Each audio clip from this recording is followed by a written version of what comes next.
किस विषय पे चर्चा हुआ है? আপনার তরফ থেকে কি আশ্বস্ত করেছেন স্যার?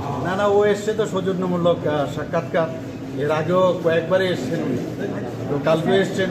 বিভিন্ন বিষয়ে আলোচনা হয়েছে, বর্তমান পরিস্থিতি, ত্রিপুরা রাজ্যের এইসব বিষয়ে আলোচনা হয়েছে, অন্য কোনো বিষয়ে আলোচনা হয়। এডিসি বরাদ্দ বাড়ানো বা এইগুলো তো চলছে, আগেও বলেছে, এইসব তো থাকবেই, আমরাও দেখবো।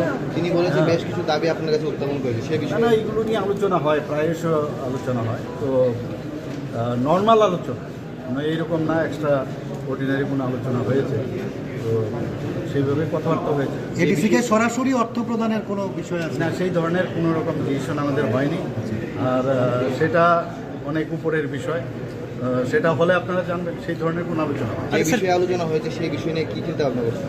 না এগুলো তো নর্মাল আলাপ, আসেই মানুষ বিভিন্ন বিষয় নিয়ে আসে, জিজ্ঞেস করে, আমরাও আমাদের আনসার দিই, কিন্তু কোনো কনক্রিট কোনো আলোচনা যে এটা হবেই বা করতে হবে সেরকম কোনো আলোচনা। ইন্টারলোকেটর নিয়োগ নিয়ে কোনো ইন্টারলোকেটারের কথা শুনছি আমি, আমার কাছে এখন অব্দি কোনো খবর নেই। ইন্টারলোকেটার যখন আসবে তখন আপনারাও জানতে পারবেন। স্যার উনি বলেছেন যে কিছু বিল আটকে রয়েছে, গভর্নরের কাছে কিছু বিল আটকে রয়েছে, এই বিষয়টা নিয়ে কোনো কথাবার্তা হয়েছে? না আমি তো বললাম তো, অনেক জিনিস অনেক কথা আলোচনা হয়েছে, তো সেইগুলো নর্মাল আলোচনা, মানে এটাকে একদম হাইলাইট করতে হবে সেরকম কিছু।